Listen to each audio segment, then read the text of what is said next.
ప్రపంచ మేధావి, గొప్ప తత్వవేత్త, గొప్ప విద్యావేత్త,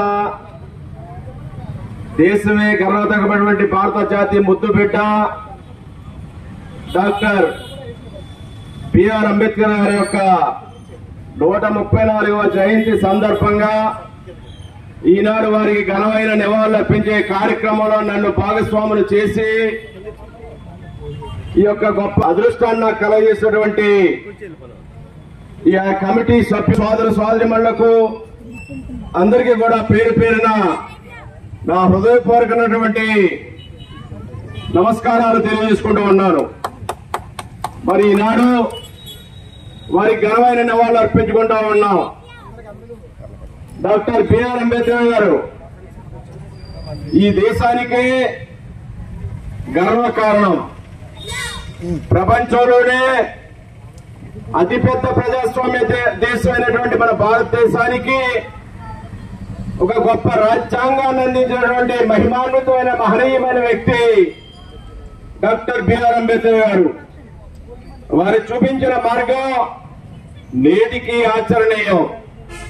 వారి అడుగుజాడలో వారి మార్గదర్శకత్వం దగ్గర స్వాతంత్ర ఫలాలు అందుకోవడానికి దగ్గరగా ఉన్న ఈ రోజుల్లో ఎప్పటికీ కూడా వారు అందించిన రాజ్యాంగం చెక్కు చెదరకుండా మనందరికీ కూడా శ్రీరామ రక్షలా, భారతదేశానికి ఒక దిక్సూచిలా ఈయన అన్ని మతాలు, కులాలు, జాతులు, భాషలు, సంస్కృతులు, ప్రాంతాలు భిన్నత్వంలో ఏకత్వం సాధిస్తూ స్వేచ్ఛ, సమానత్వం, సౌభాతృత్వం ప్రాతిపదికన ఆయన అందించిన రాజ్యాంగం నేటికి కూడా మనకి శ్రీరామ రక్షలా అందరినీ కాపాడుతూ ఉందనే విషయాన్ని సగౌరవంగా ఈ జయంతి సందర్భంగా నేను తెలియజేసుకుంటూ ఉన్నాను. మనందరం కూడా ఆయన ఆశయ సాధనకు పునరంకితం అవ్వాలి. రాజ్యాంగాన్ని అందరూ గౌరవించాలి. రాజ్యాంగం ప్రకారం అందరూ నడుచుకోవాలి. అదే ఆయనకు మనం అందించినటువంటి ఘనమైన నివాళులు. రాజ్యాంగాన్ని కాదని నడిచినప్పుడు, రాజ్యాంగాన్ని కాదని పాలకులు పక్కదారి పట్టినప్పుడు ఫలితాలు ఏ విధంగా ఉంటాయనేది మనం చూశాం. రాజ్యాంగ ప్రకారం పాలన చేయకుండా సొంత రాజ్యాంగాన్ని ఏర్పాటు చేసుకుని పాలన చేస్తే ఏ విధంగా ఉంటుందనేది ఈ ప్రజాస్వామ్య దేశంలో రాజ్యాంగం ఏ విధమైన ప్రజలు తీర్పిస్తారో రాజ్యాంగాన్ని కట్టుబడి మొన్న జరిగిన ఎన్నికల్లో, జనరల్ ఎన్నికల్లో మనం చూడటం జరిగింది. అదే రాజ్యాంగం యొక్క గొప్పదనం. అంబేద్కర్ గారు కల్పించినటువంటి మన ఓటు హక్కు యొక్క విలువను కూడా ఈ సందర్భంగా నేను మీకు తెలియజేస్తా ఉన్నాను. ఆ ఓటుని సక్రమంగా ప్రజాస్వామ్యం కోసం వినియోగించినప్పుడు, పాలకులు ఆ ఓటు విలువ తెలిసి నడిచినప్పుడు దేశం ముందడుగు వేస్తుంది, ప్రజలు అభివృద్ధి చెందారు, అందరూ బాగుంటారు. అది ధిక్కరించినప్పుడే దానికి ఏ విధంగా తిప్పికొట్టాలో, ఏ విధంగా దాన్ని సరిదిద్దాలో రాజ్యాంగంలో ఆ మహానుభావుడు అంబేద్కర్ గారు వాటికి కూడా రక్షణ కల్పించారనేది ఈ సందర్భంగా మీకు తెలియజేస్తూ ఉన్నాను.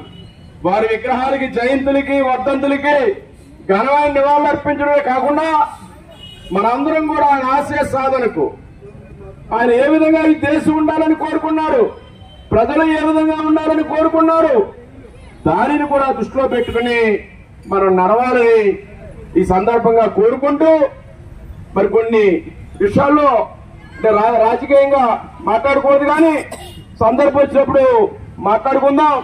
వారి ఆశయ సాధనకు అందరం కంకణబద్దులై ముందుకెళ్దామని కోరుకుంటూ, ఆయన ఆశించిన ఫలాలు ప్రజలకు చేరడం కోసం అందరూ కలిసికట్టుగా నడుస్తామని మనం చేసుకుంటూ, వారికి ఘనమైన నివాళులు అర్పించుకుంటూ ఈ సందర్భంగా అంబేద్కర్ గారి ఘనమైన నివాళులంటే విగ్రహాలతో రాదు, పేర్లతో కాదు, వారికి రాజ్యాంగాన్ని గౌరవించి ఆయన ఆశయ సాధనకు మనందరూ అడుగు వేసినప్పుడే అది వారి ఘనమైన నివాళులు అర్పించినట్టుగా తెలియజేసుకుంటూ నేను మరి చిన్నపాటి కార్యక్రమం వారి పేరు మీదుగా వారి ఈ చిన్న కార్యక్రమం చేసిన ఇప్పటికీ నా పట్ల ఎంతో ఆదరాభిమానంతో ప్రేమాభిమానాలతో మరి వాళ్ళందరూ కూడా నాకు ఈ అవకాశం తొలి ఆయన విగ్రహానికి పుష్పాలంకరణ చేసుకునే అదృష్టం నాకు ఇస్తా ఉన్నారు. దానికి సర్వదా నేను మీ కృతజ్ఞుడై ఉంటానని మనవి చేసుకుంటూ ఇంకా కొన్ని కార్యక్రమాలు ముందుకెళ్ళాలి. నాకు ఇంకా ఎస్సీ కమిటీ హాల్ పెద్దది నిర్మాణం చేయాలి కొత్తపేట ప్రాంతంలో అనేది ఒక అభిప్రాయం ఉంది. దాన్ని కూడా ముందుకు తీసుకెళ్లడం కోసం అందరం కలిసి వెళ్దామని స్థలం కోసం అన్వేషిస్తా ఉన్నాం.